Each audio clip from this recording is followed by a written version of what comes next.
بسم اللہ الرحمن الرحیم۔ السلام علیکم ناظرین، ابتدا کے ساتھ میں ہوں آپ کا میزبان سبوق سید۔ اللہ کرے کہ آپ کی صبح انتہائی خوشگوار رہے، آپ کا دن انتہائی خوشگوار رہے۔ آج ناظرین ہم ایک بڑے اہم موضوع پر گفتگو کرنے جا رہے ہیں، اور یہ موضوع اس حوالے سے انتہائی اہمیت کا حامل ہے کہ پوری دنیا میں آج اس ایشو پر بحث ہو رہی ہے۔ ہم جب پوری دنیا میں بڑھتی ہوئی انتہا پسندی کی بات کرتے ہیں، تشدد کی بات کرتے ہیں، اور جب ہم تہذیبوں کے درمیان جنگ کی بات کرتے ہیں، تو اس میں سب سے پہلے جس موضوع کو زیر بحث لایا جاتا ہے وہ یہی موضوع ہے۔ آپ جانتے ہیں کہ اسلاموفوبیا کی ایک ٹرم ہے۔ ہمارے ہاں کئی اصطلاحات استعمال ہوتی ہیں، لیکن ہمیں ان اصطلاحات کی بنیادوں کے بارے میں علم نہیں ہوتا کہ یہ کیسے وجود میں آئی ہیں اور ان کے پیچھے پس منظر کیا ہے۔ دنیا میں محبت، نفرت، عداوت، لڑائی خلا میں نہیں ہوتے، کسی ماحول کے اندر ہوتے ہیں، اور ہر چیز کی کوئی نہ کوئی وجہ بھی ہوتی ہے، اور اس وجہ کی بنیاد پر کوئی نہ کوئی مسئلہ بھی آگے بڑھتا ہے۔ اگر کوئی وجہ ہوگی تو اس کے نتیجے میں کوئی چیز وجود میں آئے گی۔ تو اسلاموفوبیا اور اس طرح کی دیگر بہت سی چیزیں ایسی ہیں ہمارے معاشروں کے اندر، کیونکہ ہم ایک عرصے سے ان موضوعات پر بحث کر رہے ہیں، اور پاکستان ایک ایسا ملک ہے جس نے دہشت گردی کے خلاف صف اول میں کھڑے ہو کر جنگ لڑی۔ ان انتہا پسندانہ بیانیوں کے خلاف بڑی طاقت کے ساتھ، بڑی جرت کے ساتھ جنگ لڑی، اور پاکستان کے شہریوں نے 80,000 سے زیادہ اپنی جانوں کے نذرانے پیش کیے۔ اور پوری دنیا میں اس حقیقت کو تسلیم کیا جاتا ہے کہ پاکستان نے دہشت گردی کے خلاف اپنی جنگ میں ایک شاندار کردار ادا کیا۔ پاکستان کی معیشت تباہی کا شکار ہوئی، پاکستان کا معاشرہ تباہی کا شکار ہوا، اور ہم نے دیکھا کہ ہر چیز اتھل پتھل ہو کے رہ گئی ان وجوہات کی بنیاد پر۔ تو آج ہم اسلاموفوبیا کے حوالے سے بات کریں گے، اور اسلاموفوبیا کی جو بات ہم کرنے جا رہے ہیں، کیونکہ پہلے اس چیز کو تسلیم نہیں کیا جاتا تھا علمی حلقوں میں، فکری حلقوں میں، لیکن اب صورتحال پیدا ہو چکی ہے کہ کینیڈا کے وزیر اعظم نے باقاعدہ اس کی مذمت کی ہے، اور اسلاموفوبیا کے حوالے سے خصوصی نمائندہ مقرر کرنے کا اعلان کیا ہے۔ تو یہ وہ بنیادی چیزیں ہیں جن پر آج ہم نے گفتگو کرنی ہے۔ ہمارے ساتھ آج گفتگو کے لیے موجود ہیں، اور بہت زبردست پینل ہے ہمارے ساتھ۔ پروفیسر ڈاکٹر اشتیاق احمد صاحب سابق وائس چانسلر ہیں سرگودا یونیورسٹی کے، قائد اعظم یونیورسٹی میں یہاں پڑھا رہے ہیں، اور سب سے بڑی بات یہ ہے کہ انہوں نے مغربی معاشرے کو، مغربی سوسائٹی کو بہت قریب سے دیکھا ہے۔ یہ آکسفورڈ یونیورسٹی میں رہے۔ بہت شکریہ ڈاکٹر صاحب، آپ یہاں ہمارے پاس تشریف لائے۔ ہمارے دوسرے معزز مہمان ہیں جناب زید حارث صاحب، یہ لیکچرر ہیں اسرا یونیورسٹی میں، اور انہوں نے سعودی عرب سے ایم فل کیا، اور ان موضوعات پر ان کی کافی گرفت ہے۔ بہت شکریہ زید صاحب، آپ یہاں تشریف لائے۔ اچھا زید صاحب، میں آپ سے گفتگو کا آغاز کروں گا۔ آپ اسلامیات کے لیکچرر ہیں، مجھے بتائیے گا کہ یہ جو اسلاموفوبیا ہے، ہم جو سوسائٹی میں ساری چیزیں دیکھ رہے ہیں، ان کے مظاہر دیکھ رہے ہیں، بنیادیں کہاں سے ہیں؟ یہ خرابی کہاں سے پیدا ہوئی؟ شکریہ، آپ نے یہاں پروگرام میں دعوت دی اور موقع دیا۔ سب سے پہلے تو ہمیں یہ سمجھنا چاہیے کہ جو اسلاموفوبیا کی اصطلاح ہے، یہ دراصل ایک غیر منطقی، جارحانہ اور شدت پسندانہ رویے کا نام ہے۔ ٹھیک۔ اور یہ بنیاد آج سے 10 سال یا 5 سال یا 2 دہائی قبل کی نہیں، بلکہ اگر ہم تاریخ کا گہرائی سے مطالعہ کریں تو یہ بات بالکل واضح ہوتی ہے۔ وہ لوگ جو پیغام کو فوری جنہوں نے سمجھنا شروع کیا، انہوں نے اسلام کی دعوت کو قبول کیا، اور جنہوں نے ایک مزاحمت اس کے خلاف کھڑی کی، انہوں نے کبھی کہا کہ یہ جادوگر ہیں، نعوذ باللہ من ذالک، کبھی کہا یہ نجومی ہیں، اور کبھی رسول اللہ صلی اللہ علیہ وسلم کے بارے میں مختلف الفاظ جو ہیں وہ استعمال کیے، اور اللہ تعالیٰ نے قرآن مجید میں ان کا ذکر بھی کیا ہے۔ صحیح۔ اور وہ شخص جو مسلمان ہو جاتا تھا مکے کے اندر، اس کا سانس لینا مشکل ہو جاتا تھا، اور وہ لوگ جو مکہ سے باہر سے آتے تھے اور آ کر رسول اللہ صلی اللہ علیہ وسلم کے پاس اسلام کی دعوت کو قبول کرتے تھے، ان لوگوں کو رسول اللہ صلی اللہ علیہ وسلم یہ کہتے تھے بھی آپ نے اسلام قبول کر لیا ہے، اب آپ اپنی بستیوں میں، اپنے شہروں میں واپس چلے جائیں، یہاں آپ کا رہنا مشکل ہے۔ صحیح۔ اور جو لوگ وہاں رہتے تھے ان پر پابندی لگائی گئی تھی کہ آپ اپنے مذہب کا اور دین کا اظہار نہ کریں۔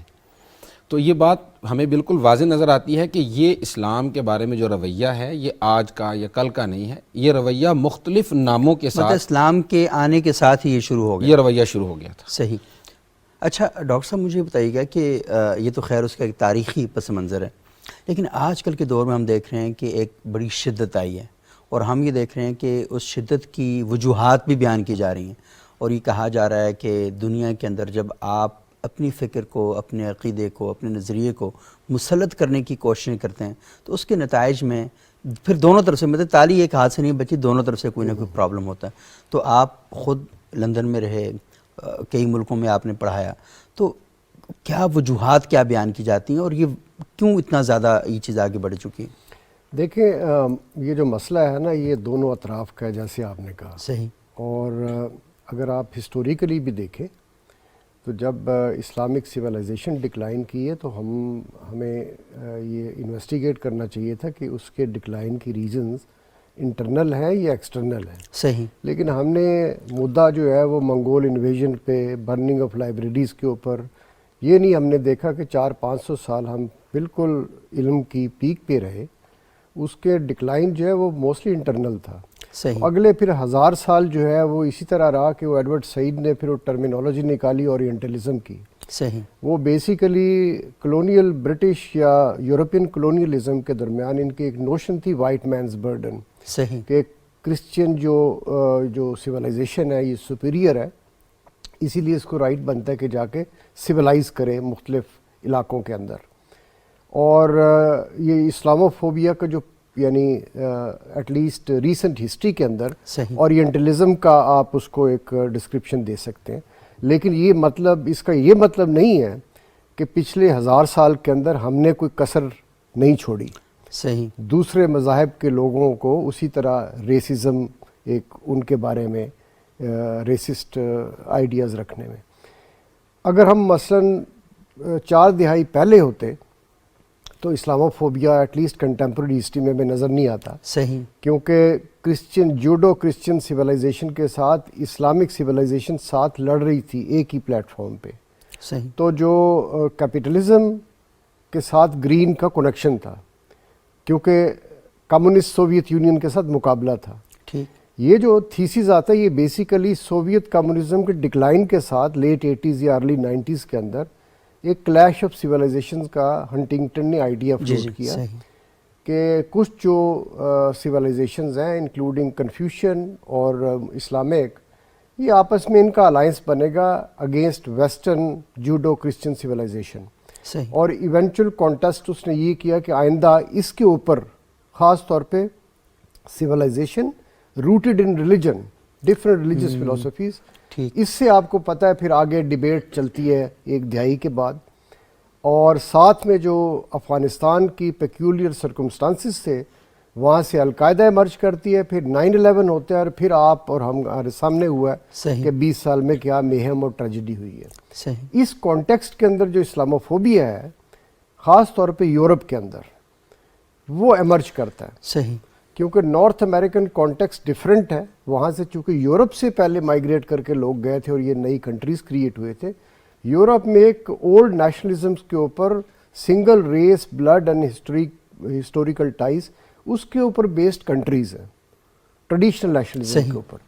تو اس میں امیگریشن کا مسئلہ ہے، ٹیررزم کے بہت سارے یعنی انسٹنسز ہوئے، تو جس کی وجہ سے ایک پولیٹیکل ریئیکشن ہوا، ایک سوشل ریئیکشن ہوا۔ تو ہمیں جیسے آپ نے اپنا سوال میں پوچھا کہ ہمیں بیسیکلی جو سوشل اور پولیٹیکل کانٹیکسٹ ہے نا، صحیح، جس میں اسلاموفوبیا ہو رہا ہے اور جس کے نتیجے کے اندر دہشت گردی کی فضا ہمارے ہاں ہوئی اور مسلم جو سینٹرک اسی طرح کی ویو ویسٹرن ورلڈ میں چلی، اس کے اندر یہ کانٹیکسٹ آتا ہے اسلاموفوبیا کا۔ اور یہ بڑی اچھی بات ہے کہ کم از کم 2 یعنی بنیادی جو لیڈرز ہیں، صدر پیوٹن اور پرائم منسٹر ٹروڈو، انہوں نے یہ پلیٹ فارم کے اوپر، گلوبل پلیٹ فارم کے اوپر ایک نیریٹو فلوٹ کیا ہے۔ اور آئی تھنک اس سے جو ایسے جو تمام ایسی رجیمز یا لیڈرشپس جو ویسٹ کے اندر جو تھرائیو کرتی ہیں اسلاموفوبیا میں، اس کے خلاف خاطر خواہ جو ہے پبلک اوپینین شفٹ ہوگا. صحیح. اور یہ بڑا امپورٹنٹ ہے کہ پھر دیکھیں کہ پاکستان کے وزیر اعظم کی جانب سے اور ٹرکی کے پرائم منسٹر کے پریزیڈنٹ کی جانب سے بھی ہم یہ دیکھ رہے ہیں کہ یہ بارہا کئی عرصے سے یہ بات کی جا رہی تھی کہ دنیا کو مسلمانوں کے جذبات جو ہیں انہیں سمجھنا چاہیے. اور ہمارے وزیر اعظم نے جو جنرل اسمبلی میں اسپیچ کی تھی تو اس میں پاکستانیوں کا اور امت مسلمہ کا یہی درد دل بیان کیا تھا کہ آپ سمجھتے نہیں ہیں کہ اللہ کے رسول صلی اللہ علیہ وآلہ وسلم کے ساتھ اور مذہب اسلام کے ساتھ لوگوں کی محبت کا عالم کیا ہے. اور ان کے لیے بہت مشکل ہو جاتا ہے کیونکہ دنیا کو یہ بات سمجھانا کہ آپ جس طرح اپنے بچے کے لیے اپنی آزادی اظہار کے لیے تڑپ کا اور محبت کا مظاہرہ کرتے ہیں، مسلم سوسائٹی کے اندر اسی محبت اور اسی والہانہ جذبات اور کیفیات کا براہ راست تعلق اللہ کے رسول کے ساتھ اور اسلامی تعلیمات کے ساتھ جڑتا ہے. تو اگر آپ ان چیزوں کو انڈرسٹینڈ نہیں کریں گے تو نتیجے کے طور پر پھر یہ جو وائلنس ہے یہ بھی کریٹ ہوگا، ایکسٹریمزم جو ہے یہ بھی جنم لے گا. تو یہ ساری چیزیں سمجھنے کی ضرورت ہے. اچھا زید حارث صاحب، میں تھوڑا سا آپ سے یہ جاننا چاہوں گا کہ بینگ اے مسلم اسلام کی ہدایت اور رہنمائی کیا ہے؟ مثال کے طور پر ہم اس بات کا شکوہ کرتے ہیں کہ اہل مغرب ہمارے بارے میں یہ بات کرتے ہیں، مسیحیت میں جو ان کے لوگ ہیں کہ وہ مسیحیت کی تعلیمات تو ایسی نہیں ہیں، لیکن یہ نہیں کہ وہ جو لوگ وہاں پر پیدا ہو جاتے ہیں پھر اس طرح کی بات کرتے ہیں. تو اسلام کیا کہتا ہے کہ ہمیں جو دیگر مذاہب کے لوگ ہیں، دیگر ممالک کے لوگ ہیں، ہمیں ان کے ساتھ اپنے تعلقات، سماجی رویہ کیسے رکھنا چاہیے؟ دیکھیں جی، اس میں دو تین چیزیں ہیں. پہلی بات تو یہ ہے کہ وہ ایک محاورہ ہے کہ تالی کبھی ایک ہاتھ سے نہیں بجتی. صحیح. اس میں بہت سارے ہمارے رویے ایسے ہیں جنہوں نے لوگوں کو اس رویے پر کھڑا کیا کہ وہ ہمارے دین کے خلاف بات کرنے لگے. اور اس میں افسوس کی بات یہ ہے کہ اسلام کی جو اصل تصویر تھی اور جو ریئل پکچر تھی اسلام کی، اس کو ویسے دنیا میں کوئی دکھا نہیں سکا. صحیح. اور افسوس کے ساتھ یہ کہنا چاہتا ہوں کہ جو مذہبی طبقہ ہے، یا اس مذہبی طبقہ کے جو ذمہ دار ہیں، یہ ان کی ذمہ داری تھی کہ وہ دنیا کو اسلام کا اصل چہرہ دکھاتے. صحیح. اسلام کا اصل چہرہ نہیں دکھایا گیا، بلکہ جو ڈیفرنٹ اسکول آف تھاٹس تھے ان کے چہرے تو دکھائے گئے، لیکن اسلام کا چہرہ نہیں دکھایا گیا. صحیح. اچھا، وہ ہر جو اسکول آف تھاٹ ہے اس کے اندر جو خاص قسم کی عصبیت ہوتی ہے یا ایکسٹریمزم ہوتا ہے، جب اس کو دنیا نے دیکھا اور اس کو فیس کیا تو اس کے مقابلے میں یہ رویہ آج ہم بھی فیس کر رہے ہیں اور دنیا بھی اس کو بھگت رہی ہے. صحیح. ہمیں اس میں سب سے پہلی بات تو ذمہ داری یہ بنتی ہے حکمرانوں کی، وہ مسلم ہوں یا نان مسلم ہوں. اچھا زید صاحب، یہ آپ کی بات بڑی اہم ہے، لیکن ہماری جو سوسائٹیز ہیں یہ تو پوری دنیا یہ طے کر کے بیٹھی ہے، جیسے ڈاکٹر صاحب نے فرمایا کہ انہوں نے کہا کہ ہم اصل میں ویلیوز کو ڈیولپ کرنے والے لوگ ہیں. اور ویلیوز کے اندر سب سے بڑی بات تو یہ ہوتی ہے نا کہ آپ کسی بھی چیز کے بارے میں جب بات کریں گے تو گہرے علم و فکر کی بات کریں گے، گہر و غور و فکر و تدبر کی بات کریں گے. تو ہم تو یورپ کی سوسائٹی سے اس بات کا، کیونکہ جو وہ خود کلیم کرتے ہیں کہ ہم اخلاقی حوالے سے، غور و فکر کے حوالے سے، تعلیم، تخلیق اور تحقیق کے حوالے سے ایک بڑی زبردست پوزیشن پر اپنے آپ کو بٹھایا ہوا ہے. ہماری سوسائٹی کو ویسے بھی تھرڈ ورلڈ کنٹریز کہتے ہیں، تو ہم تو تیسری دنیا کے ملک ہیں. تو ٹھیک ہے، آپ نے کہہ دیا، لیکن آپ کے اندر یہ چیزیں کیسے پیدا ہوگی؟ اس کے اندر پہلی وجہ تو ظاہر سی بات ہے جو وہاں رہنے والے لوگ ہیں ان کا بیہیویئر اور ان کا رویہ یہ کاؤنٹ کرتا ہے بہت زیادہ. سب سے ہم نے جو اپنے عمل کا شناختی کارڈ دنیا کو دکھایا تو وہاں لیکن ہر بندہ جو کسی بھی سوسائٹی کے اندر، یقیناً ان کی اپروچ، ریسرچ کی اپروچ بہت اچھی ہے، لیکن ہر سوسائٹی کے اندر ہر بندہ اس اپروچ پر برابر سے تو نہیں کھڑا ہوتا. وہ تو بہت سارے ایسے لوگوں کو دیکھ رہا ہوتا ہے جو مسلمان ہیں. جب ان کے رویے کو دیکھتا ہے، جب وہ ان کے بیہیویئر کو دیکھتا ہے تو وہ اس مذہب کی طرف یا تو کھنچا چلا آتا ہے یا اسے پیچھے دور ہٹ جاتا ہے. تو اس میں ان لوگوں کی بہت بڑی ذمہ داری تھی جو اس معاشرے کے اندر رہتے تھے کہ ان کا بیہیویئر کیا تھا، وہ کیسے لوگوں کو آگے سے ان کا جو ایٹیچیوڈ تھا وہ لوگوں کے ساتھ کیسا تھا. اور اگر جو آپ نے شروع میں بات کی اسلام کی، تو دیکھیں اسلام نے جو آئیڈیل سوسائٹی دنیا کو دی ہے، وہ آئیڈیل سوسائٹی تو ڈھونڈنے سے بھی دنیا میں نہیں ملتی. رسول اللہ صلی اللہ علیہ وسلم کی جو بنائی ہوئی آئیڈیل سوسائٹی ہے، اس کی دو تین مثالیں کہ یہودی جو ہیں وہ اپنی کتاب لے کر آ گئے رسول اللہ صلی اللہ علیہ وسلم کے پاس اور کہنے لگے ہمیں ایک بندے نے یہ غلط کام کیا ہے تو آپ ہماری کتاب میں سے فیصلہ کر دیجئے جو اس کا فیصلہ بنتا ہے. اب وہ تورات لے کر آ گئے. صحیح. اسلام تو اتنا، یعنی جب بطور دین جب وہ کسی سوسائٹی کو لے کر چلتا ہے تو وہ اتنے براڈ مائنڈ کے ساتھ چلتا ہے. ہمارے ہاں تو ایسی کوئی فکر اور سوچ نہیں. اللہ کے رسول جب مدینہ میں گئے تو وہاں پر جا کے میثاق مدینہ کیا. جی، میثاق مدینہ. اور یہ میثاق مدینہ ہی ریاست مدینہ کی بنیاد بنا. اب وہ جو میثاق مدینہ تھا اس میں کوئی مذہب کی تقسیم تو نہیں تھی، بلکہ وہ ریاست کی بنیاد پر ایگریمنٹ کیا گیا. اور پھر ایک بڑی عام سی اور اچھی سی مثال ہے، صحیح بخاری وغیرہ میں وہ حدیث موجود ہے کہ ایک یہودی کا جنازہ گزرا، صحیح، رسول اللہ صلی اللہ علیہ وسلم اپنے ساتھیوں کے ساتھ بیٹھے ہوئے تھے، آپ صلی اللہ علیہ وسلم کھڑے ہو گئے، تو لوگوں نے کہا اللہ کے رسول یہ تو یہودی کا جنازہ ہے، تو آپ صلی اللہ علیہ وسلم نے فرمایا الیست نفسن، کیا یہ زیرو نہیں تھا؟ واہ، اسلام تو ایک ایسی سوسائٹی دیتا ہے جہاں ہم مذہب کی بنیاد پر منافرت پیدا کریں گے تو وہ سوسائٹی اور ریاست تو نہیں ہوگی، وہ تو مذہب کی بنیاد پر اختلاف کرنے والا یا لڑنے والا ایک معاشرہ بن جائے گا جہاں لوگ مذہب کی بنیاد پر تلواریں اٹھائیں گے۔ اور پھر ہمیں اس کے ساتھ ایک جو بیہیویئر دنیا میں ہم نے متعارف کروایا اس کی بہت زیادہ اصلاح کی ضرورت ہے۔ ہم نے یہ سمجھا کہ ہر وہ بندہ جو ہمارے معاشرے میں نان مسلم ہے اس کا اس زمین پر رہنے کا حق نہیں ہے، ٹھیک ہے؟ ہم یورپ میں بھی چلے گئے تو ہم نے کہا ان عیسائیوں کو قتل کرنا چاہیے، ہم پاکستان میں بھی رہے ہم نے تو کہا نان مسلم کا زندہ رہنے کا حق نہیں ہے، اس کو قتل کرو، اس کا اور خون یہ بھی بہاؤ۔ کچھ عرصہ پہلے ایسے واقعات ہوئے بھی کہ پشاور میں ہم نے دیکھا کہ 2 مسیحی جو پادری تھے ان کا ایک قتل کر دیا گیا اور ایک ایسے ہی زخمی ہو گئے، اور پھر ہم نے دیکھا کہ سری لنکا کے ایک شہری یہاں پہ۔ لیکن آپ زید صاحب اور ڈاکٹر صاحب دیکھیں کہ پاکستانی سوسائٹی میں وہ اس حد تک باشعور سوسائٹی ہے کہ انہوں نے ایک لمحے کے لیے بھی ان چیزوں کو قبول نہیں کیا۔ ایسے ہی اور آپ کو معلوم ہے کہ پشاور میں جب چرچ پہ حملہ ہوا تھا، اس چرچ کی گرد و نواح میں ساری شاپس جو مسلمانوں کی تھیں، سوگ میں شاپس 3 دن بند رہیں، اور لوگوں نے جو کفن دفن کا انتظام تھا وہ مسیحی بھائیوں کو نہیں کرنے دیا، خود ان کی تدفین بھی کی، اپنی شاپ سے کپڑا لے کر گئے ان کی کفن دفن کے لیے، اور جو قبریں کھودنی تھیں وہ کام بھی سارا مسلمانوں نے وہاں پر کیا۔ تو کچھ دہشت گردوں نے پاکستان کا چہرہ مسخ کرنے کی کوشش کی، لیکن پوری سوسائٹی کھڑی ہو گئی، نہیں ہم مظلوم کے ساتھ ہیں اور آپ لوگوں نے یہ ظلم کیا، ہم ظلم کو مسترد کرتے ہیں۔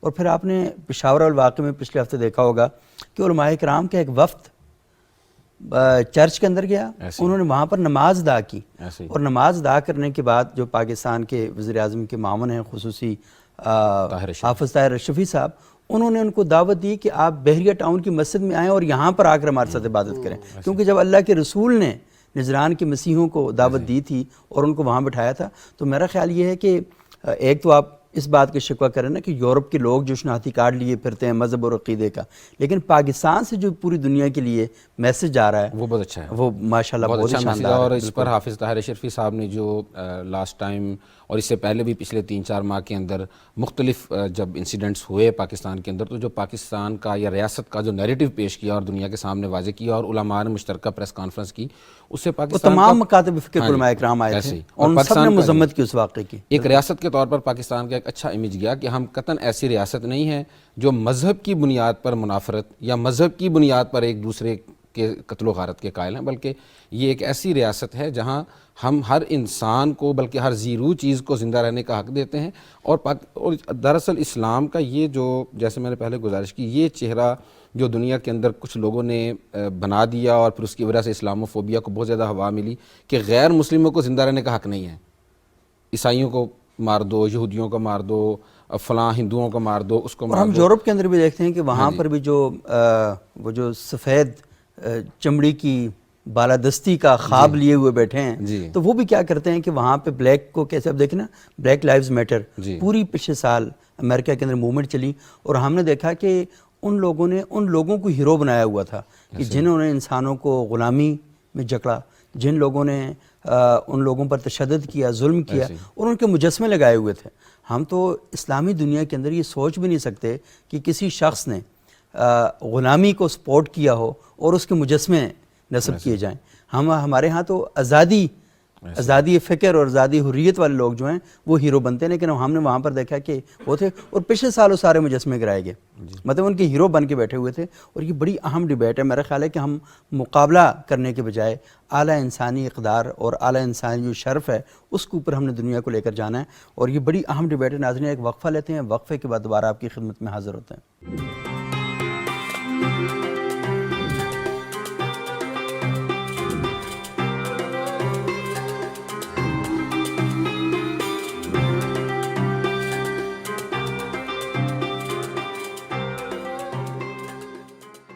وقفے کے بعد ایک بار پھر پروگرام ابتدا میں خوش آمدید. آج ہم گفتگو کر رہے ہیں اسلاموفوبیا کے حوالے سے کہ مغرب کے اندر یہ جو اسلاموفوبیا تیزی کے ساتھ ہم بڑھتا ہوا دیکھ رہے ہیں, اور پھر جو مسلم امہ کی قیادت ہے, خصوصاً ہمارے وزیر اعظم نے, ترکی کے صدر نے, اور اس پر آواز اٹھائی ہے, اور اس کے نتیجے میں کینیڈا کے وزیر اعظم نے اور روس کے صدر نے اس پر بات کی ہے.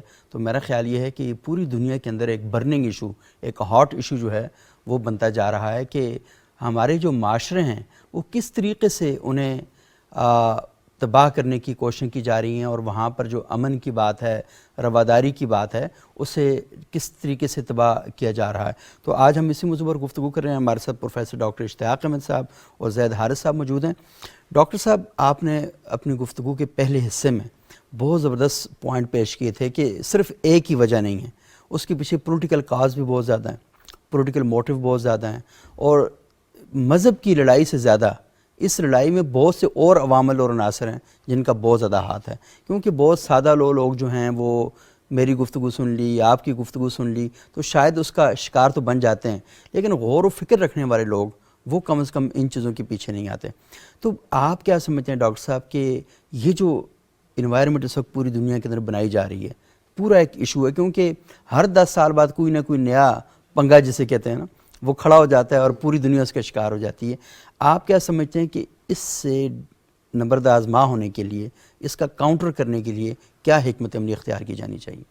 دیکھیں جی, ایک تو ہمیں یہ سمجھنا چاہیے کہ اگر ہم موازنہ کریں جی آج سے 15 سال پہلے یا 10 سال پہلے اور آج, تو سچویشن کافی قدرے بہتر ہے. اچھا, بھی بہتر ہوئی ہے. صحیح. کیونکہ یہ جو اسلاموفوبیا کا فینومینا ہے, یہ ایبسولوٹلی ایک جو اس کی میکسیمم اس نے وہ گین کیا ٹریکشن خاص طور پہ یورپ کے اندر, وہ height of war on terror. صحیح. کیونکہ اس وقت دہشت گردی ہو رہی تھی پریکٹیکلی, 9/11 اس کے ریئیکشن میں ایک میجورٹیرین جو ایک رسپانس تھا یورپین کنٹریز کے اندر, وہ تھا جس کے اندر ہم نے دیکھا کہ ڈینش بومبنگ, ایمبیسی کی بومبنگ ہوئی تھی. اس کے بعد ڈنمارک میں ریئیکشن تھا. پھر اگلے 10 سال کے اندر ہم نے دیکھا فرانس کے اندر خاص طور پہ چارلی ایبڈو کا وہ جو انسیڈنٹ تھا. بالکل.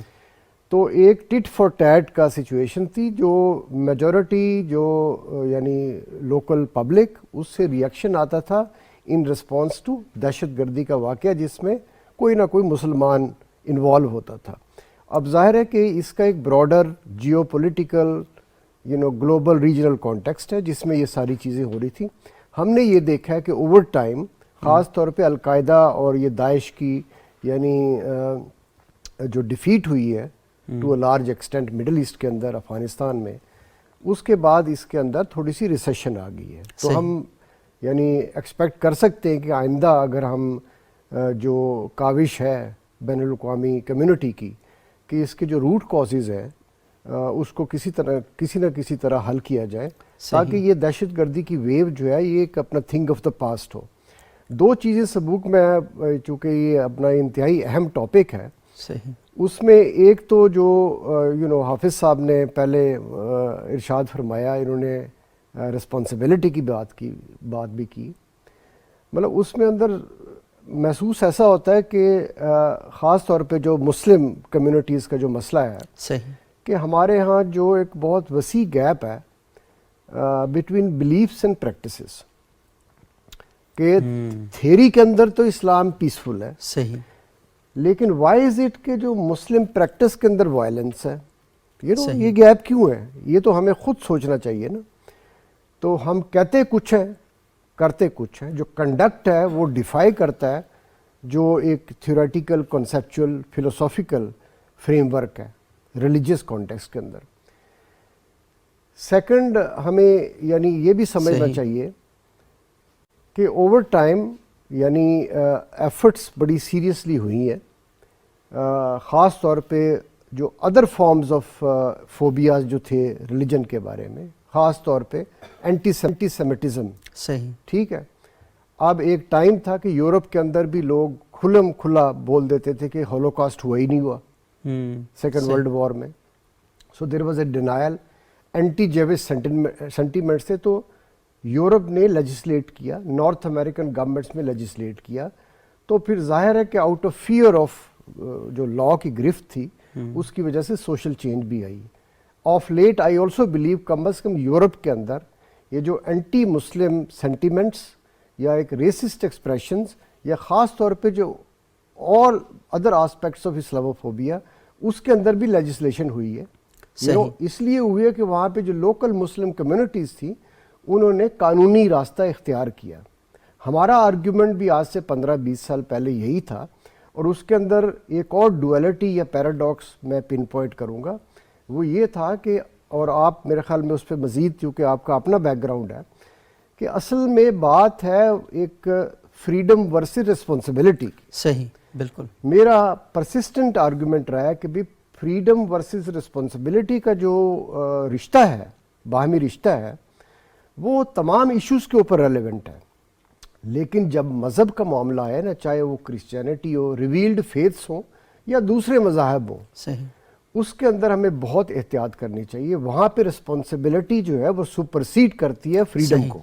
صحیح, یہ بہت امپورٹنٹ آرگومنٹ ہے, بہت امپورٹنٹ نقطہ ہے, کیونکہ مذہب جو ہے وہ ایک انر سینسبلٹیز کا کوشچن ہے. مذہب جو ہے اس کی پولیٹیکل ریفلیکٹ کچھ لوگ ہی کرتے ہیں, صحیح, لیکن بلک آف دا پاپولیشنز جو ڈفرینٹ فیتھس کی ہیں پریکٹس کرتی ہے, وہ بڑے پائس کانٹیکسٹ ہے, اس کا سیکرڈ کانٹیکسٹ ہے, وہ انڈیویجول رائٹ ہے جس کو ہمیشہ ریسپیکٹ کرنا چاہیے. ہاں کوئی پولیٹیکل آسپیکٹ کریٹ کرتا ہے ریلیجیس ڈسکورسز کے اندر, وہ اور بات ہے, اس پہ ڈیبیٹ اینڈ ڈسکشن ہو سکتی ہے. لیکن جہاں پہ انر سینسٹیوٹیز آف انڈیویجولز کا مسئلہ ہے جو کہ مذہب ہے, تو اس میں فریڈم کی بات ہم کر سکتے ہیں, لیکن فریڈم کے اوپر ایسی قدغدیں ہیں کہ جس میں آپ کو ریسپانسبلٹی شو کرنی چاہیے, اور خاص طور پہ کسی کی ہیوملیٹ نہیں کرنا چاہیے ریلیجیس پرسنالٹی کو. صحیح, اور کیونکہ دیکھیں آزادی کو اگر آپ قدر کے ساتھ نہیں جوڑیں گے اور آزادی کو بالکل شتر بے مہار کر دیں گے تو اس کے نتیجے میں پرابلم کریٹ ہوں گے. اور وہ جو فرانس کے انقلاب کے بعد وہ بڑی مشہور روایت جو بیان کی جاتی ہے کہ ایک شخص چھتری گھماتا ہوا جا رہا تھا تو کسی پروفیسر کی ناک پہ لگ گئی, تو انہوں نے کہا جی کہ تم کیا کر رہے ہو؟ اس نے کہا مجھے آزادی حاصل ہے. انہوں نے کہا تمہاری آزادی بے شک ہے, لیکن وہاں تک ہے جہاں سے میری ناک شروع ہوتی ہے یہاں ختم ہو جاتی ہے. تو کیونکہ اگر آپ اس قدر کی حفاظت نہیں کریں گے تو ہر چیز ذمہ داری کے ساتھ ہوتی ہے, سچ بھی رسپانسبلٹی کے ساتھ ہوتا ہے. اور مجھے اشفاق احمد صاحب کا بڑا مشہور واقعہ یاد آ گیا کہ وہ جب تعلیم حاصل کر کے اپنے گھر پہنچے تو ان کی والدہ بیٹھی ہوئی تھیں, تو وہ روٹیاں لگا رہی تھیں. تو اشفاق احمد صاحب سے انہوں نے پوچھا کہ اب بیٹا کیا کرو گے, پڑھ تو تم نے لیا ہے. تو انہوں نے کہا اب میں کتابیں لکھوں گا. انہوں نے کہا اچھا کتابیں لکھو گے تو کتابوں میں کیا لکھو گے؟ انہوں نے کہا میں کتابوں میں سچ لکھوں گا. تو انہوں نے کہا بیٹا ایسا سچ نہ لکھنا جس سے فساد پیدا ہو, اور ایسا سچ نہ لکھنا جس سے نفرتیں جنم لیں. تو اصل میں ہر چیز کی ایک لمٹ ہے, ہر چیز کی ایک حدود ہے, اور آپ اس حدود کو جب پامال کرتے ہیں تو اس کے نتیجے میں پھر امن قائم نہیں ہو سکتا, آپ پورا نظام ہستی تہ و بالا کر دیتے ہیں, تو پھر بڑے پرابلم کریٹ ہوتے ہیں. اچھا میں زید صاحب آپ سے تھوڑا سا یہ جاننا چاہوں گا کہ اسی مغرب میں جس میں ہم اسلاموفوبیا دیکھتے ہیں وہاں سے کچھ نئی مثالیں بھی ہمارے سامنے آئی ہیں. مثال کے طور پر نیوزی لینڈ میں جب مسجد پہ حملہ ہوتا ہے تو ہم دیکھتے ہیں کہ پاکستان کے ایک بہادر سپوت نے وہاں پر اپنی جان قربان کی اور اس دہشت گرد کو بڑا نقصان کرنے سے روک دیا اس نے. لیکن سوسائٹی ساری کی ساری کھڑی ہو گئی. وزیر اعظم وہاں کی آتی ہیں اور باقاعدہ مسجد میں جا کے دونوں ہاتھ جوڑ کر کالے کپڑے پہن کر سوگ کا اظہار کرتے ہوئے یہ کہتی ہیں کہ میں معافی مانگتی ہوں, میں آپ کی حفاظت نہیں کر سکی. اور پھر اس کے بعد ہم دیکھتے ہیں کہ نیکسٹ فرائیڈے کو پورے نیوزی لینڈ جہاں جہاں مسلمانوں کی مسجد ہیں وہاں پر لوگوں نے علامتی طور پر اظہار یکجہتی کے لیے اور اس دہشت گرد کی مذمت کرنے کے لیے نمازیں ادا کی, اور وہ مسلمانوں کی پروٹیکشن کے لیے کھڑے ہو گئے, اور سب لوگوں نے ایک دیوار بنا دی حفاظت کی کہ آپ ہمارے ملک کے اندر بستے ہیں, ہمارے ملک کے اندر رہتے ہیں, تو ہماری یہ بنیادی قدر ہے کہ آپ کے عقیدے کی اور آپ کی عبادت کی اور آپ کی معاشرت کی ہم حفاظت کریں. تو وہاں سے یہ چیزیں بھی آئیں. میں نے کئی پروفیسر ایسے دیکھے کہ انہوں نے خود بیان کیا, یوٹیوب پر ان کی ویڈیوز موجود ہیں, کہ یونیورسٹی سے یہ کہا گیا کہ حجاب آپ نہیں کر سکتے, تو ٹیچرز نے کہا کہ ہم سر کل سے حجاب کر کے آئیں گے. اور ایک مثال ایسی بھی تھی کہ ایک مرد نے باقاعدہ وہ حجاب کر کے, اس نے کہا میں اظہار یکجہتی کے لیے حجاب کر کے آتا ہوں. تو مثلا بری مثالیں بھی ہیں, اچھی مثالیں بھی ہیں. پاکستان میں دہشت گردی کے واقعات ہوئے، لیکن سوسائٹی کی طرف سے ریئیکشن بھی بہت زبردست قسم کا آیا. لوگوں نے کہا نہیں ہم ان کے ساتھ کھڑے ہوئے ہیں. تو انہوں نے وہاں پر بھی فتنہ پرور ذہنیت کو بے نقاب کیا اور یہاں پر بھی شدت پسند ذہنیت پر انہوں نے تالا لگانے کی کوشش کی. تو میرا اچھے لوگ تو پوری دنیا کے اندر موجود ہیں. یہ بتائیں کہ یہ جو برے لوگ ہیں ان کے اندر بھی دو قسم کے لوگ ہیں. ایک وہ ہیں جن کے کوئی سیاسی مقاصد ہیں یا جو اس میں سے کوئی مفاد حاصل کرنا چاہ رہے ہیں، لیکن کچھ لوگ ایسے ہیں کہ جو سیریسلی کسی کا خطاب سن کر، کسی کا بیانیہ سن کر وہ ان چیزوں کو لے کے آگے بڑھ گئے. آپ نہیں سمجھتے کہ یہاں پر ہمارے علماء اکرام، ہمارے وہ لوگ جنہوں نے قیادت کرنی تھی وہ ناکام ہوئے ہیں؟ اور اگر وہ ان لوگوں کے لیے پیغام اگر پہنچانا چاہیں کہ ہاں ان لوگوں کے ہاتھوں میں آپ نے استعمال نہیں ہونا، تو شاید وہ لوگ ٹھیک ہو جائیں. اس میں دو باتیں ہیں. پہلی تو بات آپ نے جو کی کہ اچھے لوگوں کا موجود ہونا ہر سوسائٹی میں. صحیح. دیکھیں یہ ہم تاریخ کا اگر مطالعہ کریں تو یہ بات واضح ہے کہ یہ لوگ تاریخ میں بھی ایسے موجود رہے، اور یقیناً ریاست کا جو ذمہ دار ہے یا جو پی ایم ہے، وہ کنگ ہے، کسی وہ اس کا کوئی بھی نام ہے، اس کا یہی رویہ ہونا چاہیے کہ وہ سب کو لے کر چلے. دیکھیں جب مسلمانوں نے مکہ سے حبشہ کی طرف ہجرت کی تو رسول اللہ صلی اللہ علیہ وسلم نے فرمایا کہ نجاشی کے پاس چلے جاؤ، وہ ایک انصاف پسند بادشاہ ہے. ہاں، اور نجاشی کرسچن تھے. ہاں جی، اور اس وقت وہ بھی مسلمان نہیں ہوئے تھے. اسی طرح جب یہ کیس روم کے بادشاہ کے پاس گیا جو ہرقل تھا، ہرقل جس کو کہتے ہیں، تو وہ جب اس کے پاس یہ کیس گیا تو اس نے وہ سارا کیس، ابو سفیان ابھی مسلمان نہیں ہوئے تھے تو ان سے یہ سارا کیس سنا.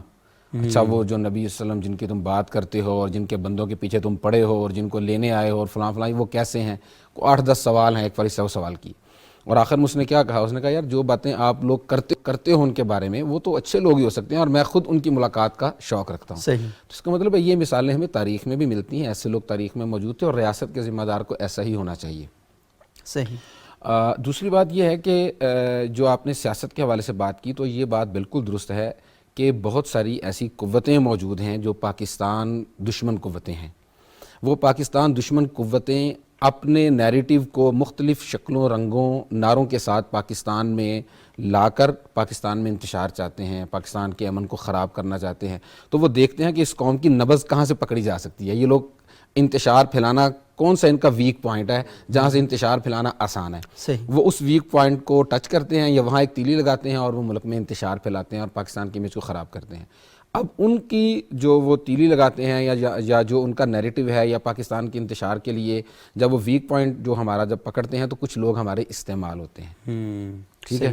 اب وہ لوگ بڑے اخلاص کے ساتھ، ہاں جی، بڑے اخلاص کے ساتھ غیر شعوری طور پہ وہ استعمال بیچارے ہو رہے ہوتے ہیں. صحیح. اور اس میں سمجھتا ہوں یقیناً جیسے پیغام پاکستان کے نام سے ایک باقاعدہ آئیڈیالوجی پاکستان میں گئی اور علماء نے اس پر سائن کیے، نیشنل ایکشن پلان، ہاں جی وہ بھی آیا سامنے. لیکن یہ بات ضروری ہے کہ جو ہمارا مذہبی طبقہ ہے یا جو ہمارے علماء کرام ہیں یا خطباء ہیں، ان کو جو ریاست کا بیانیہ ہے وہ بڑی واضح طور پر ان کو بتایا جانا چاہیے. اور جو گاؤں لیول کے یا شہر لیول کے جو خطباء ہیں یا جن کے ہاتھوں میں عوام کی نبض ہے، ان کو پتہ ہونا چاہیے کہ ریاست کے دشمن کون کون سے ہیں اور وہ کس کس زاویے سے آ کر ہمارے ساتھ کھیلنے کی کوشش کرتے ہیں، تاکہ وہ لوگ عوام کی جب تربیت کریں تو عوام مذہب کے نام پر کسی سیاسی ہتھ کنڈے میں نہ آئے یا مذہب کے نام پر ایسے لوگوں کا شکار نہ ہو اور لوگوں کے درمیان یہ انتشار نہ پھیلے. اور میرا خیال ہے کہ اس کے لیے بات جمعہ جی اسلامی نظریاتی کونسل کے چیئرمین پروفیسر ڈاکٹر قبلہ یاز صاحب وہ کہہ رہے ہیں کہ علماء کے لیے جمعہ کے خطبات، تاکہ وہ لوگوں کی علمی، فکری اور سماجی جو ضروریات ہیں ان کو پورا کرنے کے لیے وہ وہاں پر ہونا چاہیے، اور ایسا لٹریچر بھی مرتب ہونا چاہیے. ٹی وی چینلز پر ان موضوعات پر بحث مباحثہ ہونا چاہیے. اور ڈاکٹر صاحب ایک بڑا اچھا انیشیٹو لیا گیا تھا، آپ کے علم میں ہوگا، کہ ہمارے وزیر اعظم صاحب نے، ایران کے صدر نے اور ٹرکی کے پریزیڈنٹ نے، یہ سارے اکٹھے ہوئے تھے. انہوں نے کہا تھا کہ ایک ٹی وی چینل بنانا چاہیے جو اسلامو فوبیا اور اس طرح کے جو موضوعات ہیں سوسائٹی کے اندر علمی فکری موضوعات پر گفتگو ہو.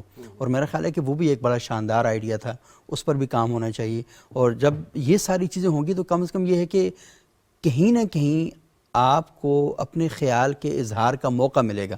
کیونکہ جب آپ بات کرنے کی اجازت نہیں دیتے، بنیادی انسانی حقوق کو سلب کر لیتے ہیں اور انسان کو آپ مجبور کر دیتے ہیں تو اس کے نتائج بھی بڑے سنگین نکلتے ہیں.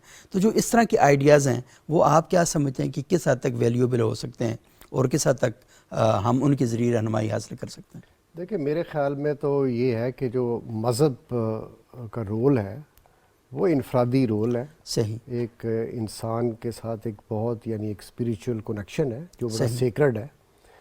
اس کو ہم لارجر پولیٹیکل کانٹیکسٹ کے اندر میرے خیال میں یہ تو نیریٹو فلوٹ کر سکتی ہے نا کہ یہ اسلاموفوبیا یا any other form of racism جو مذہب کی بنیاد پہ ہو, ضروری نہیں ہے کہ جس میں مسلمان یا اسلامی ہو, یہ بالکل غلط بات ہے. صحیح. اور تھوڑا سا ڈی ریلیجیسائز کرنا چاہیے جو لارجر پولیٹیکل ڈیبیٹس ہیں. صحیح. الٹیمیٹلی ملکوں کو سماجی طور پہ, ثقافتی طور کے اوپر اور خاص طور پہ معاشی طور پہ ترقی کرنی چاہیے. لوگوں کو یعنی ان کی بھلائی کے لیے کام کرنا چاہیے, بالکل, تاکہ جتنے ہم اپنا خوشحال ہوں گے اتنے ہی زیادہ اپنا کم ایشوز ہوں گے آپس میں کانفلکٹ کے. لیکن 2-3 باتیں میں بڑا کرنا چاہوں گا. ایک تو یہ کہ یہ جو اسلاموفوبیا ہے اس کو ہمیں آئسولیشن میں نہیں دیکھنا چاہیے, خاص طور پہ جو Muslim communities living in the western world, ان کا مسئلہ یہ, خاص طور پہ یورپ میں اگر آپ دیکھیں تو وہاں میں جو لوگ موسٹلی گئے ہیں, ان خاص طور پہ پاکستان سے ہم بول سکتے ہیں کہ وہ لارجلی رورل علاقوں سے گئے ہیں اور ایک highly urbanized civilized set up کے اندر ایک دم پہنچے. یہاں بھی وہ اربنائز نہیں ہوئے تھے, ایجوکیشن کا بھی فقدان ہے, تو ادھر وہاں پہ جو آئیڈینٹی کرائسس براڈلی سب کو ہی ہوتا ہے. صحیح. لیکن جو وہ کمیونٹیز ہیں وہ ایڈجسٹ نہیں کر پائیں, انہوں نے انٹیگریٹ نہیں کیا, اسیمیلیٹ نہیں کیا. تو ایک بہت بڑا گلہ ہے جو میجورٹی کمیونٹیز ہیں وہاں پہ کہ بھئی یہ لوگ آئے ہیں, کام کر رہے ہیں. تو دونوں طرف مدعا یعنی ایشو دونوں طرف ہے کہ میجورٹی کو بھی سمجھنا چاہیے کہ بھئی immigrants are contributing to economic growth. جو نئی امیگرینٹ پاپولیشن ہے, چاہے وہ مسلمان ہے یا کوئی اور ہے, ان کو انٹیگریٹ کرنا چاہیے. اگر انہوں نے چوائس لی ہے تو انٹیگریٹ کرنا چاہیے. ٹھیک ہے. اب یہ دونوں طرف مسئلہ ہے اور آہستہ آہستہ آئی تھنک صرف زیادہ شعور آنے سے ہی یہ مسئلہ حل ہو سکتا ہے. دوسری بات یہ کہ بہت آسان ہوتا ہے کسی اور کو بلیم کر کے. ہمارے ہاں یہ بہت زیادہ ٹینڈنسی ہے کہ ہم مورالٹی تو کلیم کرتے ہیں لیکن اپنے کرتوت کے اندر ایبسولوٹلی اپوزٹ بات ہے. یہ ایک آل پرویسو سوشل پرابلم ہے, خاص طور پہ پاکستان کے اندر. ہم اگر یعنی ویسٹ کو بلیم کریں گے یا ایکسپیکٹ کریں گے ان سے نائسر ٹریٹمنٹ, تو آپ مجھے یہ بتائیں, آپ نے خود ایگزامپلس دیے, انہوں نے بھی ابھی ریفرنس دیا اس پہ, کہ عیسائیوں کو, ہندوؤں کو, دوسری جو اقلیتیں ہیں یہاں پہ, even from within the world of Islam, ہم کیا ٹریٹ کرتے ہیں ان کو. یعنی کوئی اس پہ ہم کوئی پرائیڈ لے سکتے ہیں اس کے اوپر؟ وہ آپ کی ایگزسٹنگ ریالٹی ہے نا. تو یہ جو دونوں, ایک تو کمپیریٹیو کانٹیکس میں دیکھنا چاہیے, موازنہ کرنا چاہیے کہ ہم کیا کر رہے ہیں. وہی بات ہے, چیزیں خلا میں نہیں ہوتی, جی زمین پر ہمیں ہوتی یعنی we should be frank enough to admit and confess کہ اگر ہم کمپیریزن کریں تو ہم بہت ہی زیادہ, یعنی اگر مسئلہ ہے کہیں پہ تو اس مسئلے میں ہماری کنٹریبیوشن میرے خیال میں بہت زیادہ ہے. سیکنڈ یہ کہ اگر ہم نے چوائس کی ہے تو ہمیں اڈاپٹ اینڈ ایڈجسٹ کرنا چاہیے ان معاشروں کے اندر جو ہم سے بہت زیادہ سویلائزڈ ہیں. صحیح. اور اس سویلائزیشن کی ریکوائرمنٹ ہے کہ آپ اپنی ویلیوز اور اپنے ٹریڈیشنز جہاں سے بھی آپ آئے ہو, آپ ان کو چھوڑیں اور اس یعنی سویلائزڈ کانٹیکسٹ کے اندر بیہیو کریں. آپ وہاں پر جا کر ادروائز ایکسپیکٹ نہیں کریں کہ وہ اپنا آپ کو نائسر ٹریٹمنٹ کریں اور آپ دہشت گردی وہاں پہ کریں. وہاں پہ آپ جزیرے بنا کے نہیں رہ سکتے, نہ جزیرے نہیں بنا کے رہ سکتے, اور آپ اس کمیونٹی کے ساتھ کسی طرح کی بدلحاظی نہیں کر سکتے. صحیح. اور آپ کو وہ جو نارمز ہیں, اقدار ہیں, جن اقدار پہ وہ سوسائٹیاں کھڑی ہیں, آخر ان کے پیچھے بھی صدیوں کا سفر ہے. تو آپ وہاں پر جا کر کہیں کہ آپ کو پسند نہیں آ رہا تو اس لیے اس کو تبدیل کر دینا چاہیے, تو ایسا نہیں ہوگا. اور میرا خیال ہے ڈاکٹر صاحب, کچھ چیزیں آپ نے شروع میں کہا کہ چیزیں تھوڑی سی بہتر ہو رہی ہیں. ہم سوچ نہیں سکتے تھے کہ عرب ممالک کے اندر آپ دیکھ رہے ہیں کہ وہاں پر جو دیگر مذاہب کے لوگ ہیں ان کی عبادت گاہوں کو الاؤ کر دیا گیا ہے. آفیشلی ہم دیکھتے ہیں کہ حکومتوں کی سطح پر ان کی عبادت گاہیں جو ہیں وہ بنائی جا رہی ہیں, ان کو ایکسیپٹ کیا جا رہا ہے. اور وہ جو چیزیں تھیں جو شاید آج سے 20 سال پہلے تھیں, جن کے بارے میں سوچا بھی نہیں جا سکتا تھا, آج وہ ساری کی ساری وہاں پر پرفارم ہو رہی ہیں. وہاں پر دیکھیں, اگر مجھے ہوپ ہے نا, جی جس طرح سے سعودی عربیہ تبدیل ہو رہا ہے نا, صحیح, یعنی جس طرح سے جو ماڈرن سویلائزیشن کی جو ڈیمانڈس ہیں, ریکوائرمنٹس ہیں, آہستہ آہستہ انکمپیٹیبل ود دی ٹریڈیشنل جو اسلامک فیتھ, صحیح, ایک ٹرانسفارمیشن آ رہی ہے پچھلے 7-8 سال کے اندر. صحیح, یہ چونکہ یونیورسٹی آف مدینہ سے انہوں نے کیا ہے اپنا ایم فل, جی جی, یہ ظاہر ہے مجھ سے بہتر جانتے ہیں, بیکاز جو اس سچویشن کے اندر ہو جہاں پہ ٹرانزیشن ہو رہی ہو, ان کو بیٹر انڈرسٹینڈنگ جو ہم نے پڑھا ہے یا ہم دیکھ رہے ہیں یا میں لکھ بھی رہا ہوں اس کے اوپر, سعودی عربیہ کی جو آگے آنے والی گروتھ ہے یا ٹرانسفارمیشن ہے, یہ مسلم دنیا میں, بیکاز سعودی عربیہ ہارٹ ہے اسلام, صحیح, ٹھیک ہے, مسلم دنیا میں ایک بہت بڑی جو اگر چینج آئے گی ان ٹرمز آف جو بھی اب کمپلیکس ایشوز ہم ڈسکس کر رہے ہیں, خاص طور پہ ویسٹرن ورلڈ کے ساتھ ریلیشن شپ جو ہسٹوریکل ہے, یو نو, جو صلیبی جنگوں سے چل رہی ہے, صحیح, اس میں سعودی عربیہ کی ٹرانسفارمیشن ڈٹرمن کرے گی. اور میں اس کے اوپر بہت یعنی آپٹیمسٹ ہوں کہ آئندہ آنے والے سال اور دہائیوں کے اندر ہم دیکھیں گے کہ اگر ہارٹ آف اسلام تبدیل ہو رہا ہے تو مسلم دنیا تبدیل ہوگی اس کے ساتھ. اور ڈاکٹر صاحب یہ بہت امپورٹنٹ بات آپ نے کی, اور میرا ذہن بھی ایک بڑے خاص نقطے کی طرف چلا گیا کہ آپ نے پہلے جو تہذیبوں کا تصادم اس کی جب بات کی جا رہی تھی, تو اس وقت ہم نے دیکھا کہ 2004 میں تو شہزادہ عبداللہ, اس وقت تو شاہ عبداللہ جو تھے, تو انہوں نے تکثیریت پر مبنی مکالمہ, یعنی انہوں نے کہا کہ تصادم نہیں ڈائلاگ, تو انہوں نے ڈائلاگ کی بات کی تھی.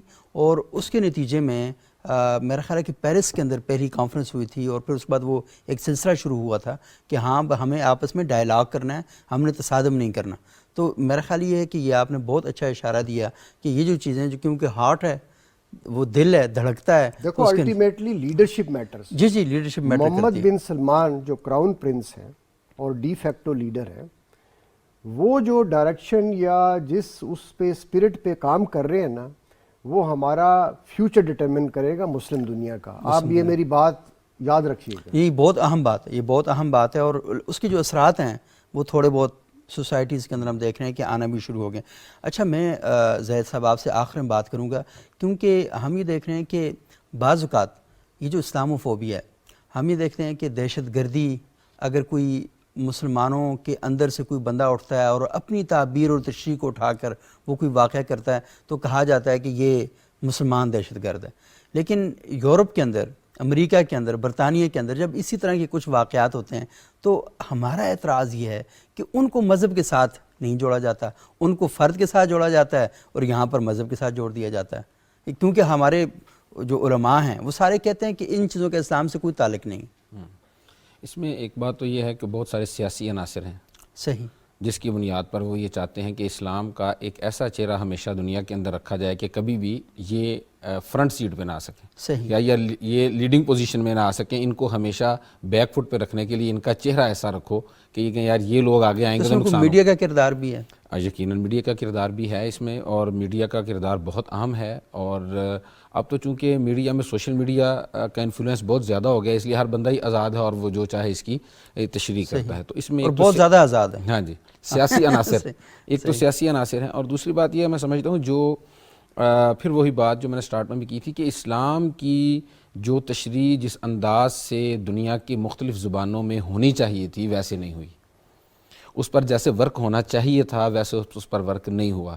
اور اگر اس پر ویسے ہی ورک کیا جائے اور ویسے ہی اس کی ایک ہے صرف تھیوری پیش کرنا اور ایک اس کا باقاعدہ پریکٹیکل پیش کرنا, صحیح, تو پھر یقیناً اس کو بہتر کیا جا سکتا ہے. اور اس میں پوائنٹ نمبر 3 یہ ہے کہ دیکھیں ہم یہ ساری باتیں چینلز پہ بیٹھ کے کرتے ہیں اور کانفرنسز کرتے ہیں اور اسلام آباد میں انٹرنیشنل ڈائیلاگ بھی ہو جاتا ہے, لیکن یہ واقعات کہاں ہوتے ہیں؟ دیہاتوں میں ہوتے ہیں, یہ چھوٹے شہروں میں ہوتے ہیں.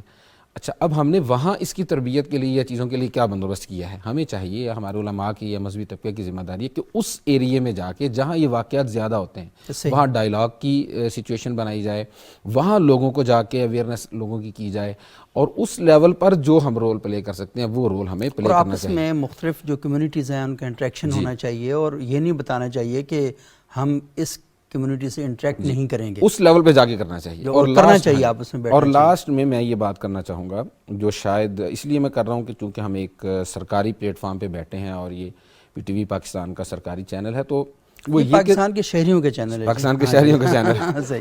تو گلوبلائزیشن جس طرح دنیا میں تیزی سے بڑھ رہی ہے، اس بڑھتی ہوئی گلوبلائزیشن میں ہمیں اسلام کی تاریخ کی روشنی میں یہ جو منارٹیز اور اقلیات کا جو ٹرم ہے نا، اس کو ختم کرنا چاہیے. ختم کرنا چاہیے. بہت یہ اسلام کی ٹرم نہیں ہے. صحیح. ٹھیک ہے، ہمیں یہ یقیناً ہمارے آئین میں چیزیں لکھی ہیں، لیکن ہمیں اب گلوبلائزیشن کے ساتھ اپنا یہ مائنڈ سیٹ بنانا چاہیے کہ اقلیات کیا کہ ہم ان کو دوسرے درجے کا شہری بنا دیتے ہیں. صحیح. جب ان کو جب آپ کہتے ہیں جی ہم ان کو سارے رائٹ دیں گے، ہم ان کو حقوق دیں گے، فلاں دیں گے، پھر آپ منورٹیز یا اقلیات کیوں کہتے ہیں؟ ہر انسان اپنے لیے جو بورن رائٹس کے ساتھ پیدا ہوتا ہے، کیونکہ ٹرمز جو ہیں وہ مائنڈ سیٹ کو ڈیولپ کرتی ہیں. بالکل. تو ہمیں اس ٹرم پہ بھی ورک کرنا چاہیے اور یہ چیز بھی آگے لے کر آنی چاہیے کہ یہ چیزیں آہستہ آہستہ ان کو اس طرح بہتر کیا جائے کہ ہم ان کو برابر کا شہری بنائیں، تاکہ یہ رویے ان کو ہمیں سوسائٹی کو اقلیت اور اکثریت کے بجائے نا اقلیات ہے، عقل سے اس کی بنیاد کے اوپر ہمیں آگے لے کے چلنا چاہیے. بہت شکریہ زید حارث صاحب، بہت ہی اہم نکات پر آپ نے گفتگو کی. اور بہت شکریہ پروفیسر ڈاکٹر اشتیاق احمد صاحب، بہت ہی زبردست گفتگو جو ہے وہ ہماری اس سارے ایشو پر چلی ہے. اور لازمی یہ کوئی حتمی بات نہیں ہے، اس موضوع پر مزید بھی گفتگو ہوگی، ہم اس ایشو پر مزید بھی بات چیت کرتے رہیں گے. لیکن ناظرین، سب سے اہم اور بنیادی بات وہی ہے کہ ہم اپنی تھیوری کے اندر تو بہت بڑی بڑی باتیں کرتے ہیں، لیکن جب عمل کی بات آتی ہے تو وہاں پر وہ اقبال کا شعر ہے نا کہ عمل سے فارغ ہوا مسلمان بنا کے تقدیر کا بہانہ. تو ہم نے بہانے نہیں بنانے، ہم نے پوری دنیا تک اپنے عمل کے ذریعے یہ پیغام پہنچانا ہے کہ ہمارے پاس جو مذہب کی تعلیمات ہیں جن پر ہم نے غور و فکر کیا ہے اور غور و فکر کرنے کے بعد کسی نتیجے تک پہنچے ہیں، اور وہ پوری دنیا میں امن کے قیام کے لیے، پوری دنیا میں معاشی استحکام کے لیے، پوری دنیا میں سیاسی استحکام کے لیے وہ ایک بنیادی کردار ادا کر سکتی ہیں. اور اس کے لیے سب سے اہم چیز یہ ہے کہ سب سے پہلے یہ ساری چیزیں ہمیں اپنے ملک کے اندر یہ پیدا کرنی ہوں گی. بہت اچھی اور خوشگوار خبریں آتی ہیں، اور ٹھیک ہے کہ وہاں پر کچھ چیزیں جو ہیں وہ جل رہی ہیں، لیکن ان جلتی ہوئی چیزوں سے بھی ہمیں کچھ بہت سی اس ملبے سے کوئی اچھی تعمیرات جو ہیں ان کی خوشبو بھی ہمارے سامنے آ رہی ہے. اللہ کرے کہ پاکستان دن دگنی رات چگنی ترقی کرے، اور یہ جو مسائل ہیں ان کو حل کرنے میں ہم دنیا کو لیڈ کر سکیں. اگلے پروگرام تک کے لیے اجازت دیجیے گا. بہت شکریہ.